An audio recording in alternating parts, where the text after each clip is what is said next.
Okay, we should be live. Hey! Seeing you avoided all the crap.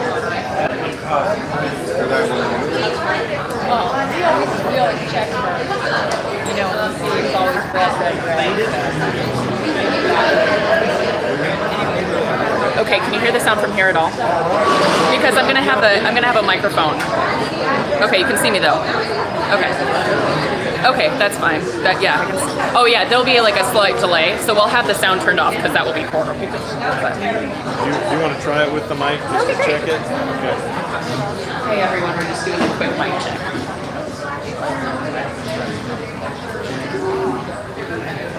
Okay, that'll be fine. We'll figure it out.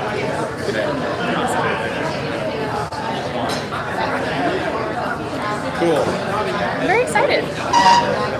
3 minutes. Yeah.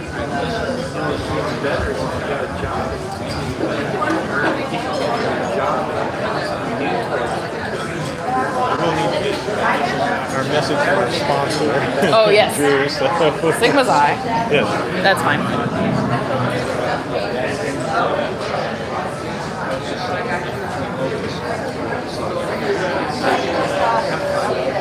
I guess I'll just talk to it for a minute. Can you see if there's anyone else watching? There might not be. Okay. Cool. The back of all, on top of the hill. Do you play with SpongeBob when you have a SpongeBob before? How much time would you spend down there versus your part?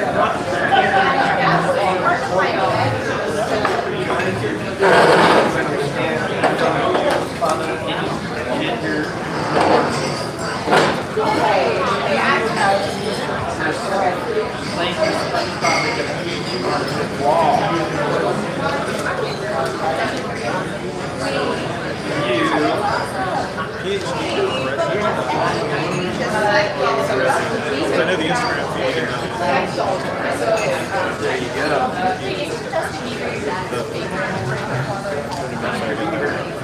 It's deeper at the end. No, but my sister made me cycle. And I'm so happy with cycling. So once she made those for me, I had to make them. I had to Side by side. piece it together. My favorite. My sister. So if I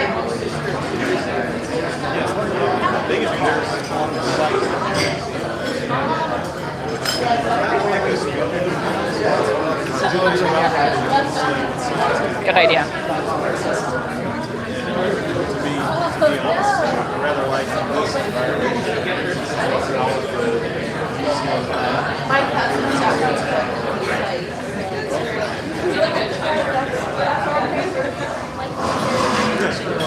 and then she made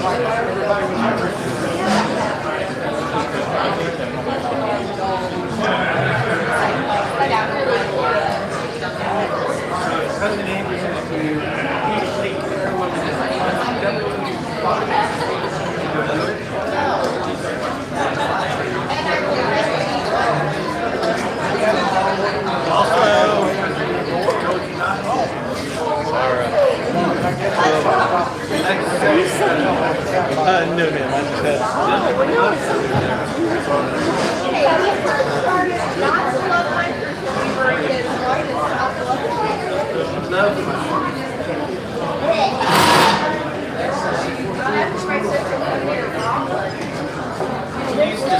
we can sit here and What do you want to drink? I can just move this. oh, you're fine. I will be moving out of the way anyways in a second. I'm just the MC, so I'll be getting out of your way. That's an important job.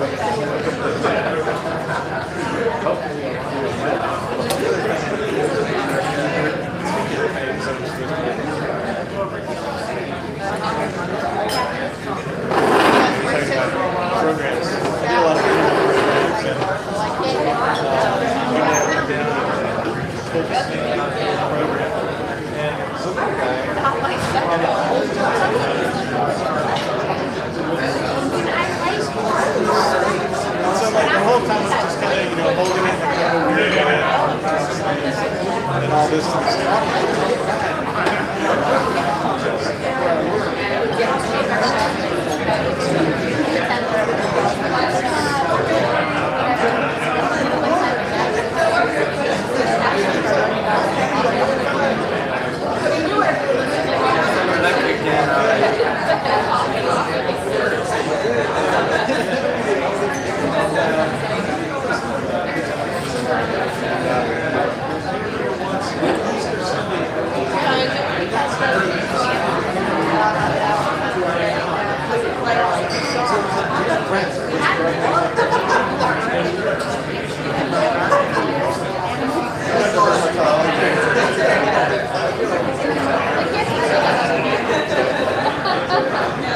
guess we better get started. I think we going to have a video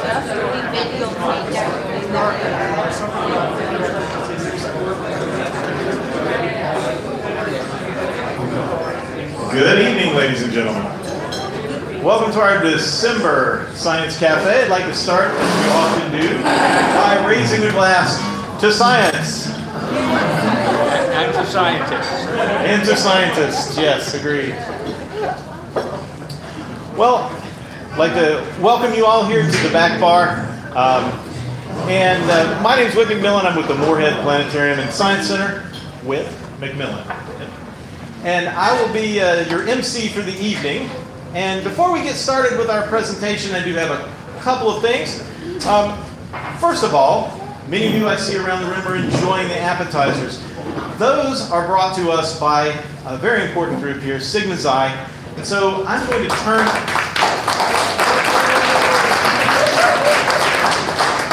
I'm going to turn the mic over briefly to Dr. Drew Coleman, who can tell you a little bit more about Sigma Xi. Thanks very much for coming and supporting the Science Cafe. We're really happy to do this. We love providing the snacks for y'all.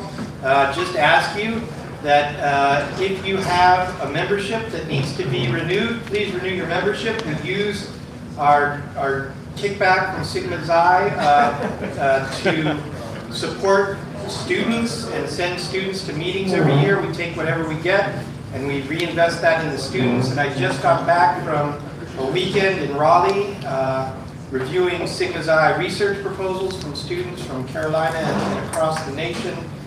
We had incredible group of proposals.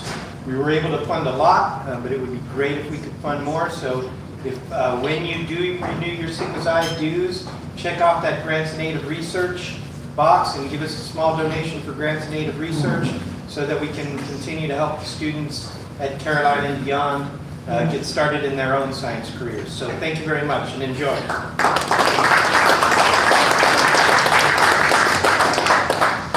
All right, well, I do have a couple of quick trivia questions for you. Since we have a pretty active month in the skies right now, I'm going to ask a couple of trivia questions. First of all, no, I wasn't going to ask that one. That's a good one. What's the meteor shower coming up? So, on November 26th, we had a major event on a planet in our solar system. If you can name what that is, and if you're not a Moorhead student. The Mars lander, what Mars lander specifically? Insight, yes. Insight. And I heard your first you win a pass to the planetarium. The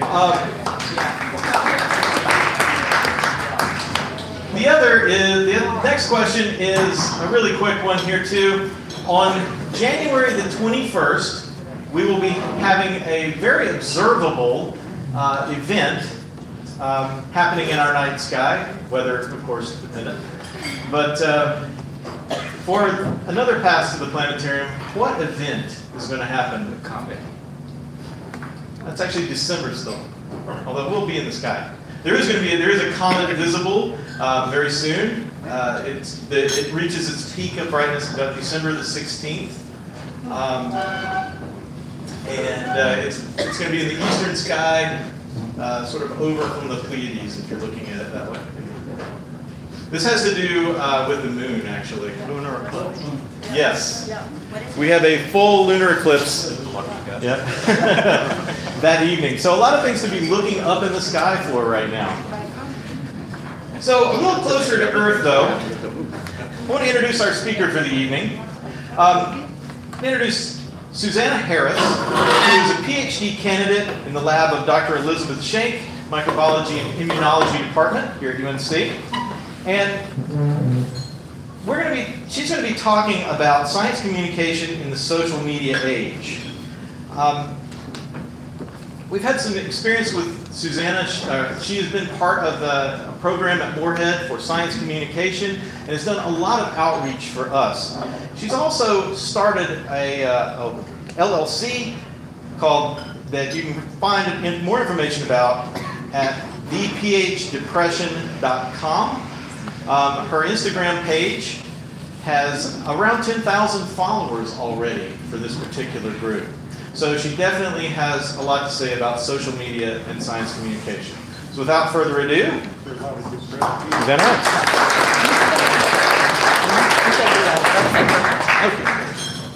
Okay, so can everyone hear me? Yeah. All right, so like Whit said, I am actually a PhD student in microbiology, and I use social media a lot to do my science communication. And so my job today is to kind of talk to you about why that's not a waste of time, because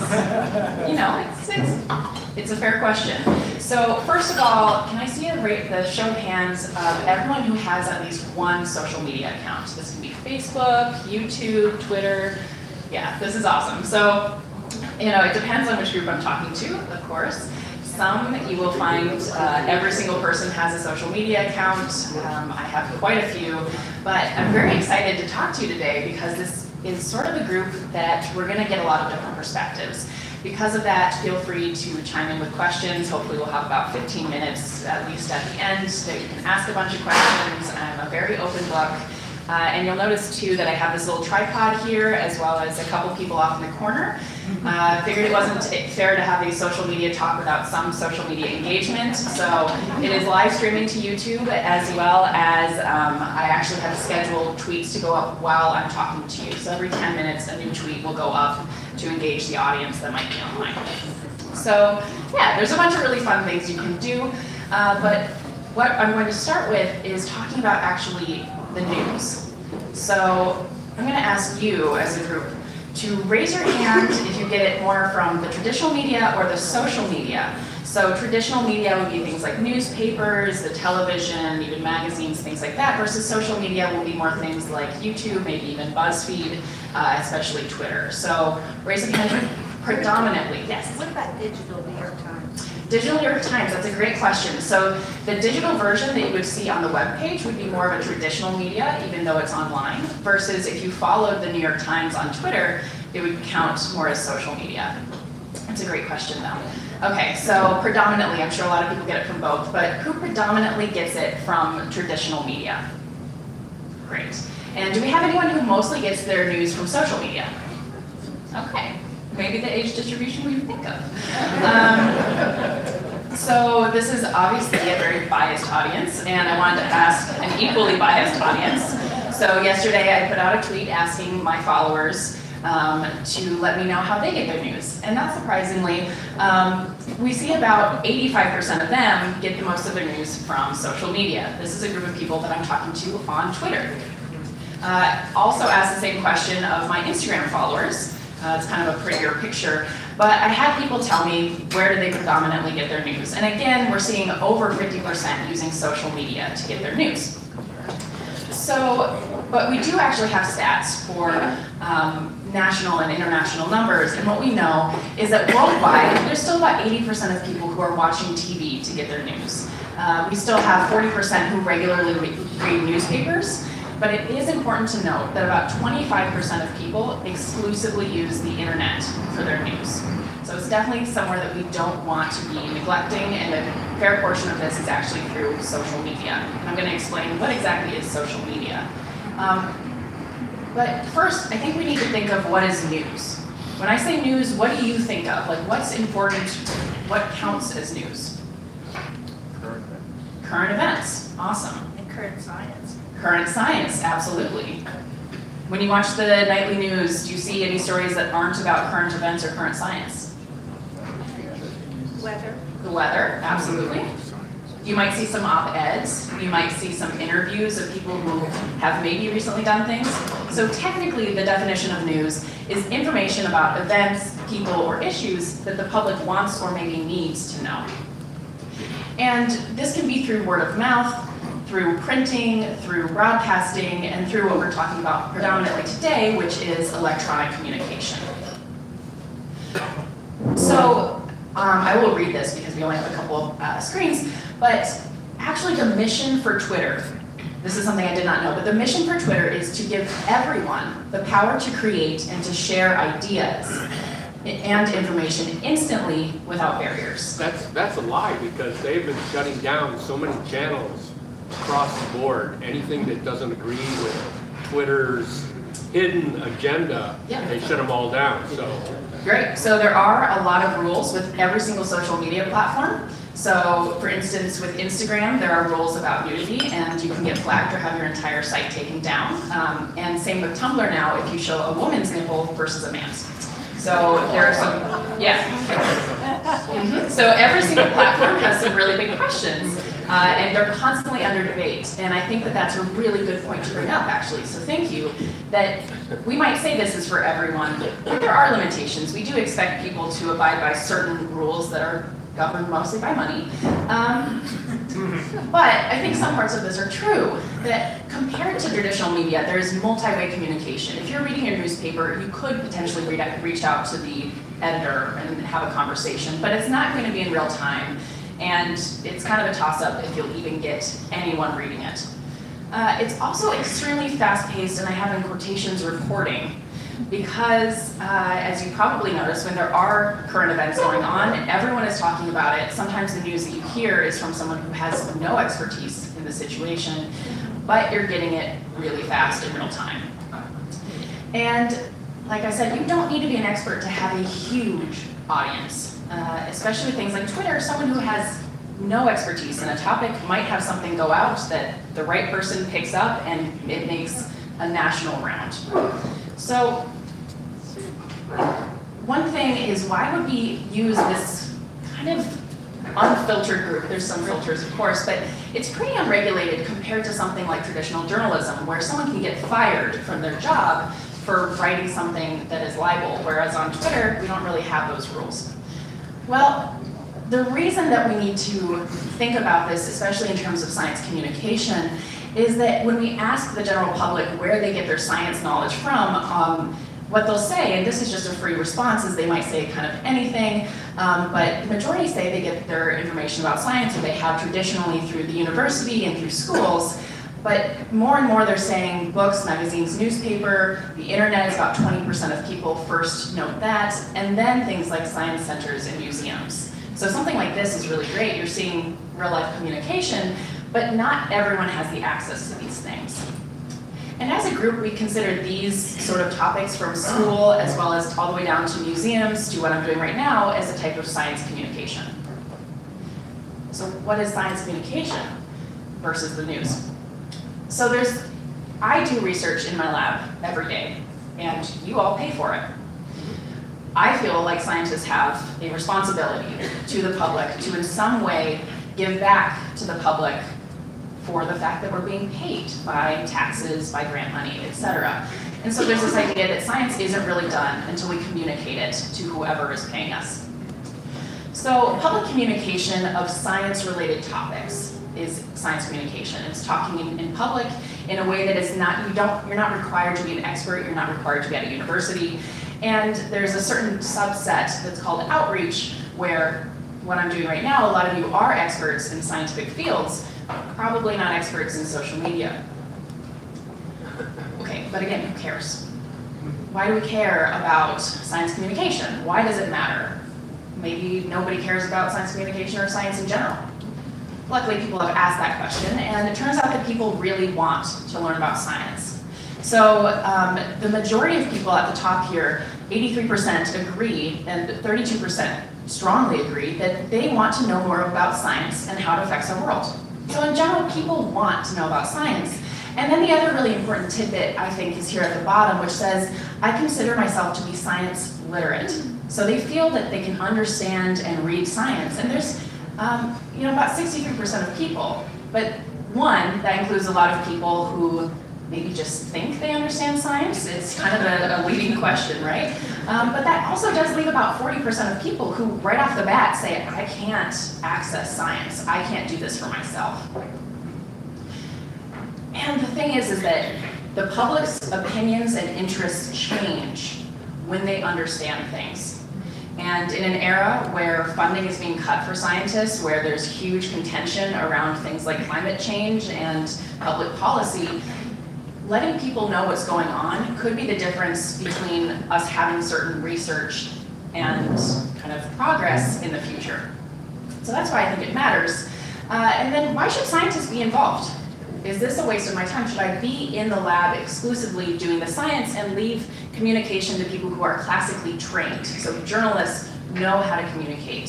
Someone like a newscaster understands their audience much better than I do.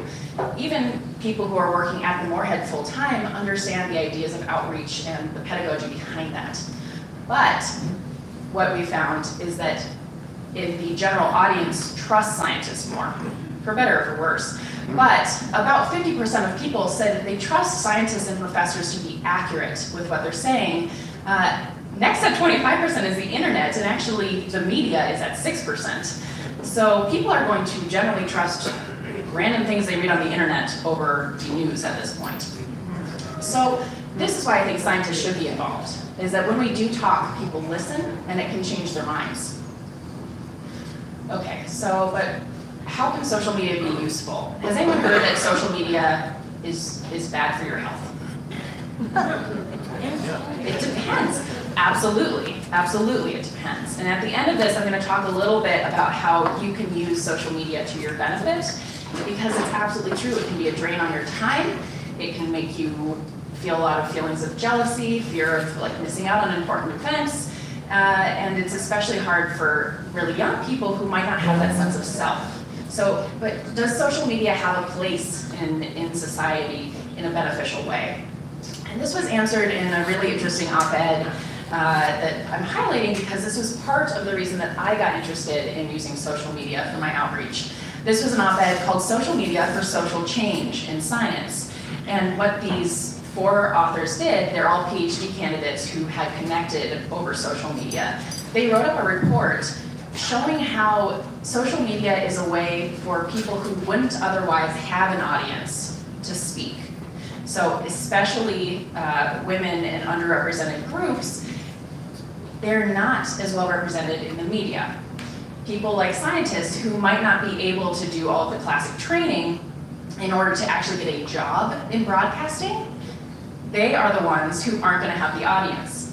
So social media can connect people who wouldn't otherwise be able to speak, but it's also important to realize that it would connect people who wouldn't be able to listen. Everyone in this room has the time, the money, and the capacity to get here. But we're in the North Carolina Research Triangle. We all have access to a lot of amazing things that people all around the world do not, and actually all around the state can't. And the internet can connect people that do not have those resources.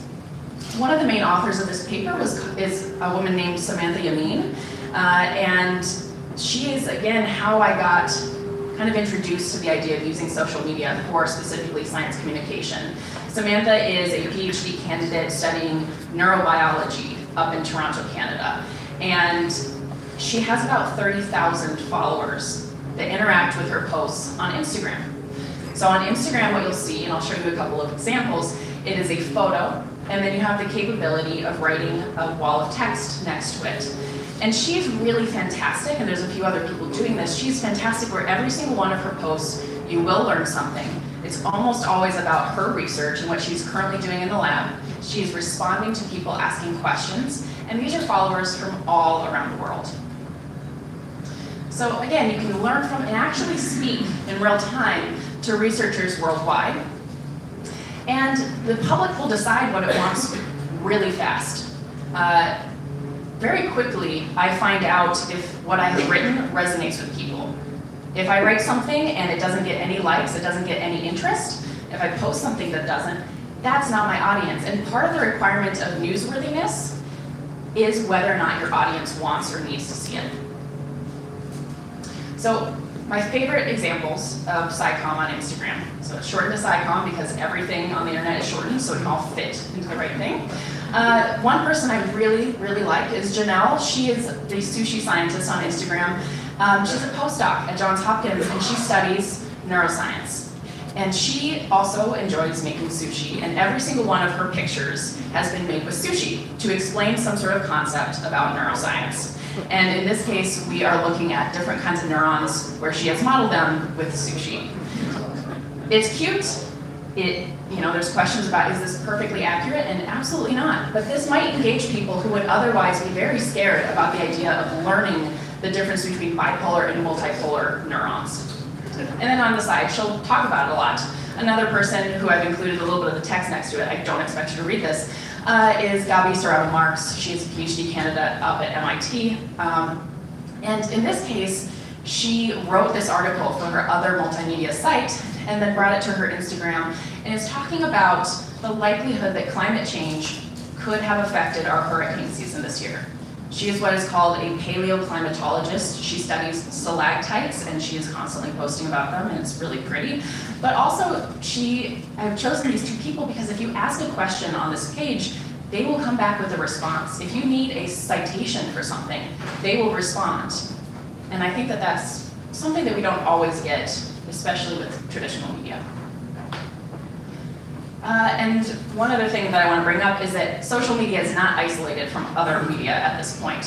So one example, I do some science communication through this online group called the Scicommunity, and two people who met through here, Leah and Keenan, got together and actually started working with this group called Tastemade, which is a subsidiary of BuzzFeed, which is a huge group. And I should mention that Instagram each month reports 1 billion active users. So one person could have a couple of different handles, but 1 billion active groups. And Facebook reports about 2.2 billion per month. So this is getting to a very large audience that might not ever see it. And one of the things I love about Twitter is the place where you'll see the most science communication. Instagram's a little bit more, but if you're interested in learning about news and science, I would actually recommend Twitter first. And I'll explain a little bit of how to make that less awful, because Twitter can be tough. So I asked on Twitter 2 days ago. No, it was a little bit while back. It was about 5 days ago. I said, who are some excellent examples of people doing Sicom on Twitter? I used this hashtag so people could find it. And I'm doing a science cafe on Wednesday at 6. Come have a drink with me at Back Bar at 9 Moorhead Planetarium. But I was basically asking my audience, who should I know about on Twitter? And I got some really good responses. It'll look like this, where somebody responds and says, she's in baby anthropology and she recommends these people. Someone else recommends. It was basically people responding with like 1 to 5 recommendations. But occasionally you get this jackpot on Twitter. And one person responded and said, there's actually a list that already exists. And so they sent me the link to this thing called Twitter Scientists, where you can submit who you are to them. And this is a list of about 1,600 scientists using Twitter. So if you wanted to find somebody who could Skype into your classroom, if you wanted to find somebody who could answer a question in real time, and that you already know is engaged in public communication, you're not having to send a question to a professor you don't know will ever respond back. You can actually search by area of study, by handle, or by their name. I thought this was really cool.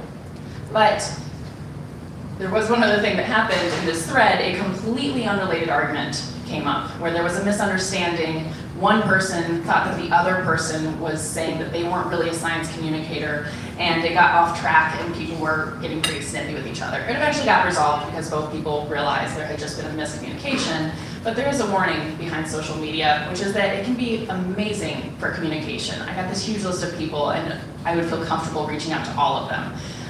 But bullying and misunderstandings do happen, and it is a real concern. Okay, so I wanted to give you first kind of what I see social media as, and then we're going to talk about a couple tips that you can use to use it for yourself and make it a more of a beneficial experience than just a huge time suck. So the examples that I'm going to give you are Facebook, Twitter, Instagram, and something called Reddit. These are all very popular instances of social media. There's a lot that I'm leaving out, but in my opinion, these are the best way to exchange information versus just pictures.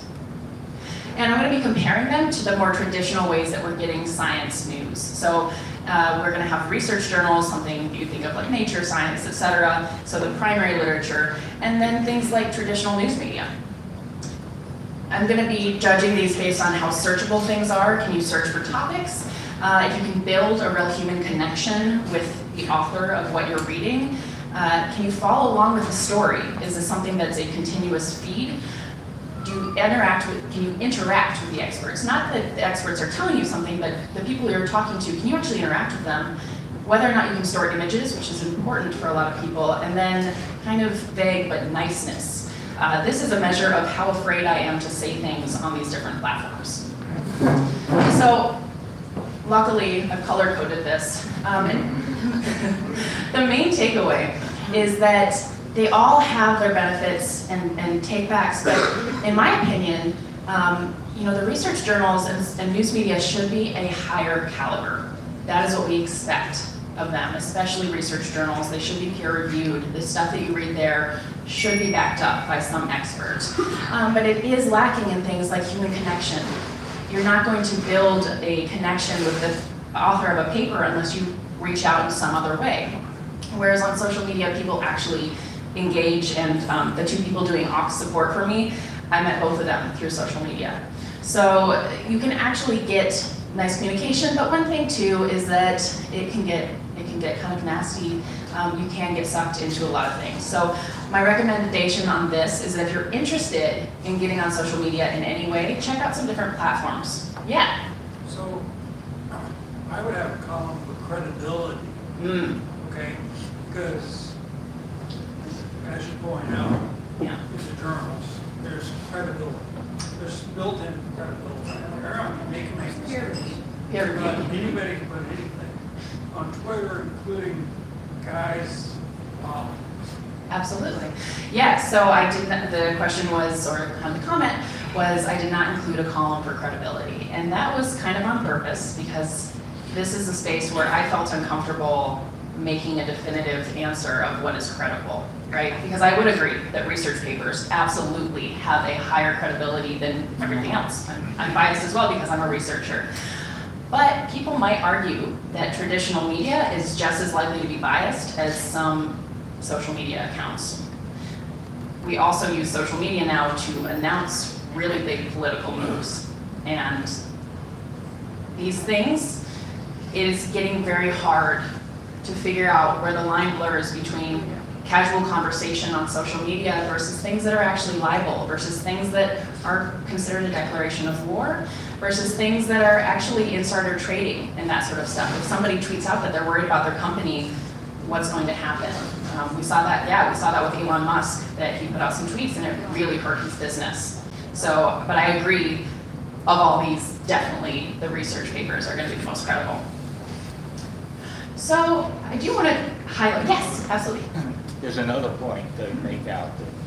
From the traditional media, generally people tend to be, reporting it tend to be more objective. Social media is essentially 99% subjective. Yeah. That makes a big difference too. Absolutely. So I would say that with traditional media, they have a responsibility to be as objective as possible. At least I think they have the responsibility. So, but on social media, that is certainly not the case. And who you follow will tell you exactly what you want to hear. So I think that's a great point, is that hopefully traditional media will be fair and balanced.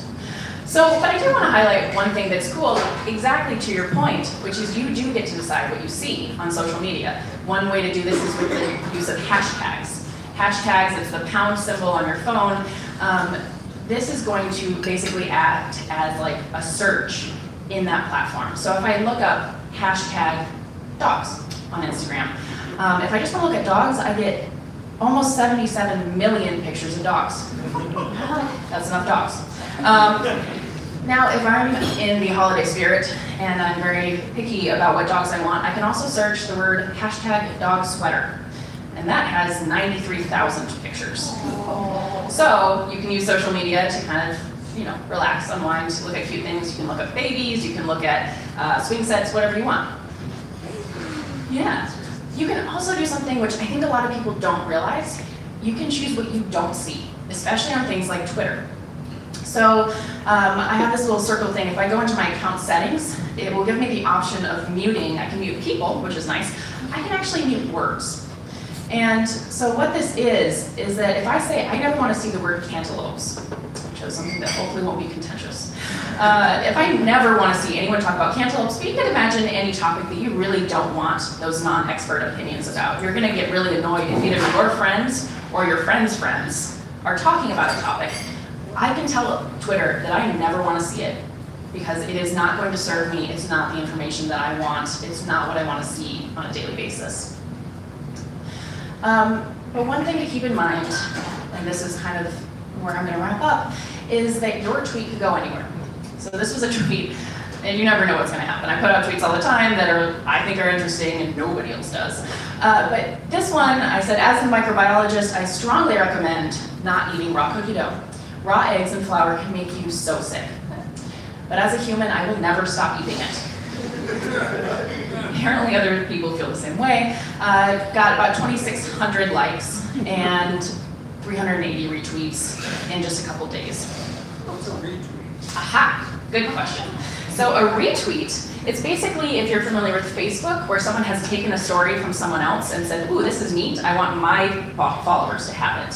So if I have 300 people following me, looking at what I'm saying, and I see my friends tweeted something that I say, ooh, that's very important, I can retweet. It will just take their post and put it onto my page. It will make it clear that it's from that person, but it's a way to spread ideas. And that's why a lot of people see Twitter as much more dangerous. So if I put something on Instagram, pretty much only my followers are likely to see it. The same with Facebook. But with Twitter, this was interesting, and what happened, the reason it took off is not that I don't have 2,600 followers yet on Instagram, or on Twitter. But what happened is that these people said, this is funny, and they put it up on their feed. And other people saw it and said, ooh, this is funny, and they put it up on their feed. And what ends up happening is that in a few days, 130,000 people saw this tweet in some capacity. You can imagine what this would do if you said something contentious. You can imagine, and it has happened for a lot of people, that they say something that does not agree with their company policy. Isn't that contentious? I did get some people. I got some experts being like, I got a lot of people talking about vegan cookie dough, and I got a lot of people who did not like vegan cookie dough. But I also found somebody responded with cookie dough that has been fully pasteurized and you can eat directly out of the bucket. So, power of Twitter. So, at this point, I'd like to have a conversation. If you ever want to follow me, there's a million different ways to do it. I also respond to actual email, but I'm really, really willing to talk about whatever you want. And I also wanted to bring up the reason that I got really involved in social media. Back in March, I really didn't have much of a following. I had a couple hundred people on Instagram and on Twitter, and it was my actual friends. I was following sites that I just wanted to see things from. But back in March, I started this group called the PH Depression, and it's a group aimed at talking about mental illness in higher education, and it's a really big problem. Just in general, you know, the people that I work with, it's a personal problem, but also to the general public. One can assume that we are wasting a lot of money by not taking care of the mental health in our research institutions. So I got involved at this point. It's only that I've been really active on social media since March. And like Whit said, so this started March 28th. And as of today, we have almost 10,000 followers on Instagram. Again, going back to that idea of the things that people care about will get boosted up higher and more quickly. So through this, we've been able to reach a lot of people, and in a space that people are a lot more comfortable talking about it. The Instagram page started with putting up, and the majority of our posts are a picture of someone who is or has been an academic researcher. And it's a picture where they're smiling, they're doing whatever they want. And then below it is the text explaining the mental health issues that they've struggled with. And we get tons of people talking in a way that they wouldn't feel comfortable in person with other people. So I think that there is a real basis for social media providing value, but I also think that it can be a really big liability. So with that, I just want to thank you for the time. This is a really cool thing.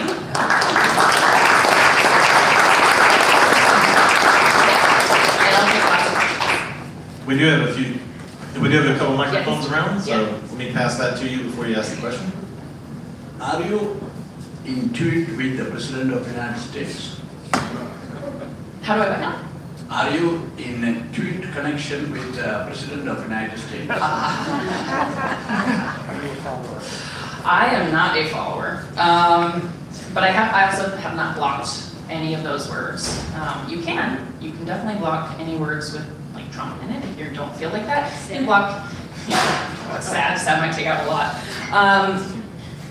So the thing is that if you see a tweet very early, what the comments go in order of when someone sees it. So sometimes if you see the tweet 2 seconds after it happened and you respond, you will get a response from the person who talked. That's probably, and that is something that none of us can get that phone number, none of us can send mail directly to that person, but every single person can tweet at the president, and he has responded to people.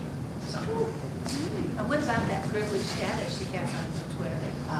So one thing on Twitter, and it's definitely contentious, so Twitter in general is limited to 140 characters, and there's rules about what you can and cannot say. Twitter basically decided, and they decided this for some people, if they have a large enough following, if they are important enough, if they are credible in terms of the fact that they are a public figure, that they get 280 characters, and that they get a bigger range of things, and that they can't really be reported. Because I think that part is actually fair. The president's tweets would have so many reports that they'd be constantly taken down, not necessarily because they're false or they violate rules.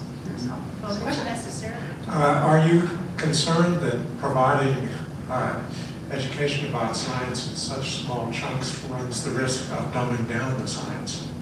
Yeah. So the way that I think of science communication, the way that I think that people should communicate science is very similar to how your auto mechanic communicates what's wrong with your car. So I am intelligent. I am in a PhD program. I know things. I don't know anything about my car. I know I put gas in it. I know it has 4 wheels. And when I go to my auto mechanic, I want them to be able to talk to my level. And in 2 ways. I don't want to go in there and have them be like, car eats gas, goes broom. But I also don't want them to sit me down and say, there's no way you can understand that your oil is low unless I explain the history of combustion. And I think a lot of times, so the nice thing about Twitter, you got 140 characters, but you can link to things. Every tweet that has gone out every 10 minutes while I'm standing talking to you has a link with it that goes to a full article. And hopefully in 140 characters, I can interest enough people that they might click on the article. So I think if you actually try to explain science concepts in 140 characters, it's going to be very difficult. I think it's a good challenge for scientists, because if we can't explain the topic of our research in 1 sentence, we are not engaging anyone outside of our fields. So I do think that's true. We definitely don't want to dumb down science, but we want to make it accessible. I agree with accessibility, but what you've been talking about primarily was scientists talking to scientists. Mm. You know, that's not as big a problem as scientists talking to the non-scientists, because most of the people have no way of determining that you're credible. This person used bigger words that looks better is more or less credible, because there's as much good information as out there. There's probably more that goes by the kind of crap that's out there. Yeah. And misinformation that's out there. And people, I've had people tell me, well, I saw it on the web, so it must be true. Absolutely.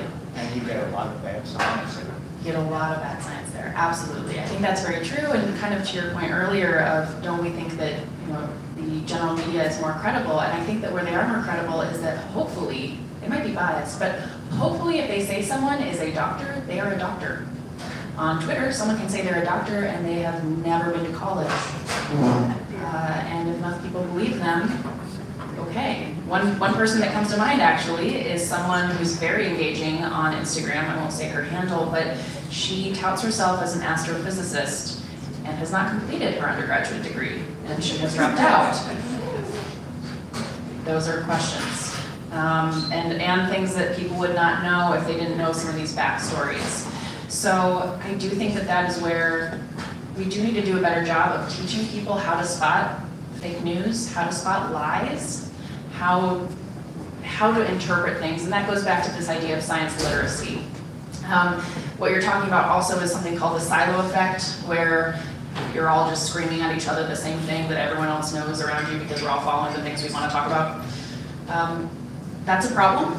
There's some cool things with the metrics where at Twitter, when you get above 1,000 followers, the algorithm changes and it actually starts, journalists start seeing you more, the general public starts seeing you more, it starts to go to these like suggested ideas. So that's one way they have that tiny accounts might not get as much recognition. But that is a serious concern. I think that Is there a way of kind of doing a correction for someone like that who's spreading lies about themselves? oh yeah, so What do you do about that? You got one who's calling yourself a doctor. So the question is there any way to basically tell the general audience that that person is not true, that they are falsifying what they're saying, they're just not credible? Most of that is through, it's tricky with social media. It's through other users, and unfortunately, when you talk about someone on social media, they just get more followers. There was a situation a couple months ago where someone who was a prominent science communicator was putting out things that were not science, but were basically saying, I'm a scientist, so you should believe this. And what we ended up doing, a group of us were talking about it, and we ended up reaching out to people who were following and just saying, hey, this isn't true, unfollow. What's interesting with social media accounts that people don't realize is if you lose a bunch of followers, the algorithm knows that something is going wrong and your visibility decreases. So there are some tiny checks and balances, but it's a problem. Yeah, you have to be, as the consumer, you have to be skeptical. So it seems like your thesis is that having more people know about stuff is a good idea. I'd argue that's not true.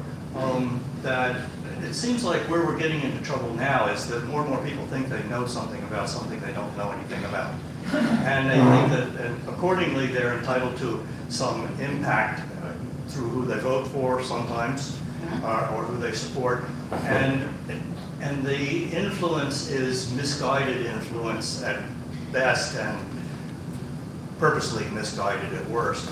And so I don't think social media is the right way to get information out to people if things are at stake. For instance, climate change.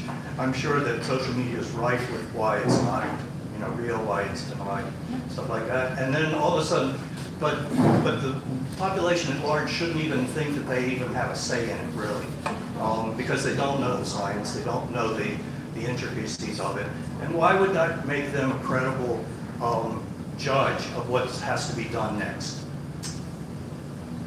Yeah, so I think there's some really good points in that.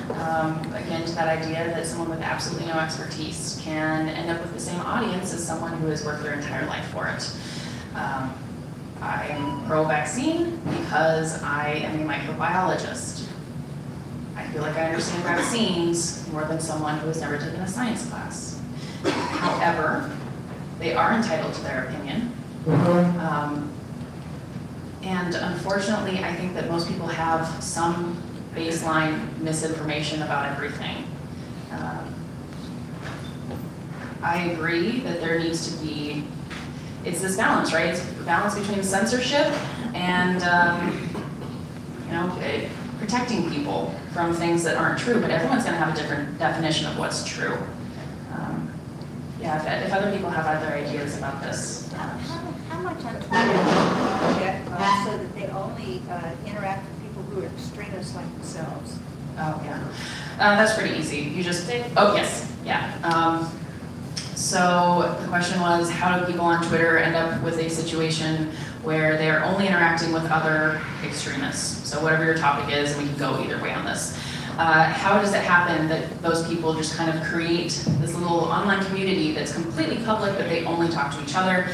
That's a situation where they're all following the same people. So Twitter is suggesting all of the same talks.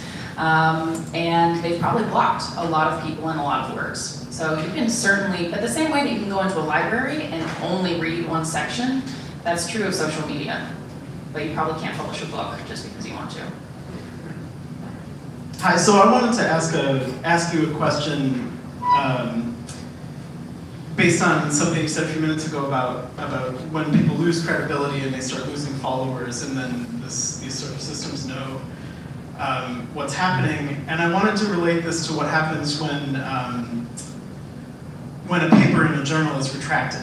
So one thing that we don't do very well in the academy is when a paper is retracted, there's a retraction notice published in the same journal, and then those papers they show up in aggregate databases, they show up all over the place, they still get cited. This happens for spans of decades and decades and decades. There is no system in that system for assessing the credibility of those papers beyond that single retraction notice that's published in the next issue or several issues later or years later in some cases. And I wanted you, Susie, I wanted you to say something about like what do you think the relationship to that and this sort of credibility assessment in the space of social media is, and does it make sense to even compare the two? And also, like, should we be thinking about the other one if we're talking about credibility assessment in social media and science communication? Yeah, absolutely. So there's some social media groups that are called watchdogs, and their entire job of that handle, what's called, which is like the site, their entire job is to go through and whatever their topic is, let people know when something has happened that might change past understanding. So what we just heard was this, if I publish something and it turns out that I've misanalyzed my data and they end up taking down this publication 3 years later, if it's been a widely interesting paper, it could have hundreds of citations, and those will be in there forever. There is no note that goes on those papers saying that this was not true. And the only way that you would find out is if you search specifically for my paper and you'd see at the top that there'd be a little sticker that said was retracted. Now, a lot of people find out that papers are retracted through social media now. It is a double-edged sword, and a lot of times that's how I find out the most interesting new science directly from the scientist. There's some really cool stuff with one example is that a student group went up to the top of a mountain and they found these bacteria that are not at all similar to anything we've ever seen. And everybody in my lab saw it and were really excited about it. And what was cool is that we looked at what the research group was talking about on social media, and it was easy to understand. They were answering questions, and then we looked at what the journalists were saying about this paper. The journalists were so wrong. The journalists were saying that aliens landed, and that's why it's so different. So I think that there is something nice there. Another point is that we already know people are using social media to get their information.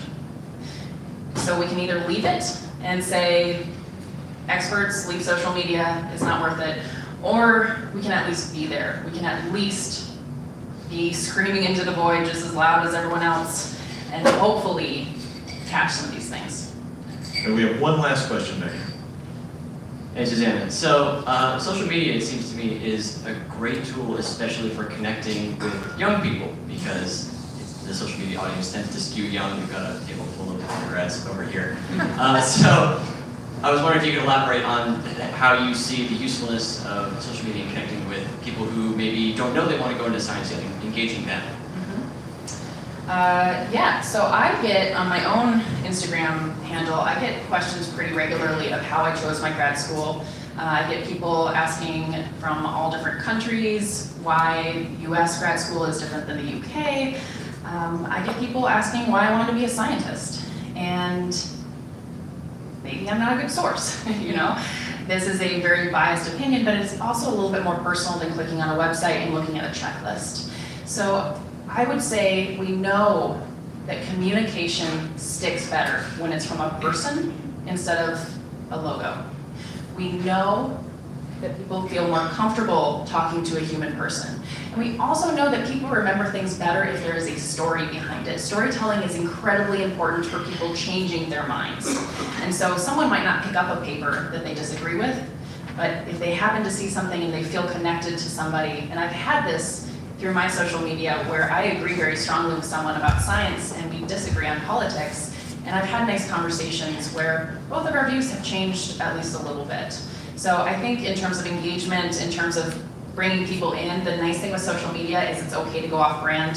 It's okay to have you know, your group that's talking about baking pizzas, bring in somebody who does science and talk about the science behind baking pizzas, and maybe that'll spur some of that. But good question. All right, let's give Suzanne a round of applause.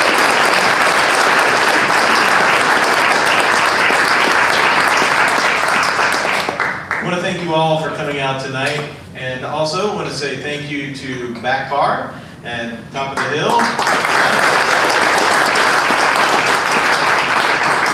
Please remember these guys, the hardworking bartenders and things, and that have helped us enjoy the evening. Also, thank you to Sigma Xi for providing the appetizer this evening, and to the Moorhead Counter. Our next Science Cafe will actually be in February. We do not have a January cafe, so we will be taking a month off, and then hopefully we'll see all of you again in February. Thank you very much.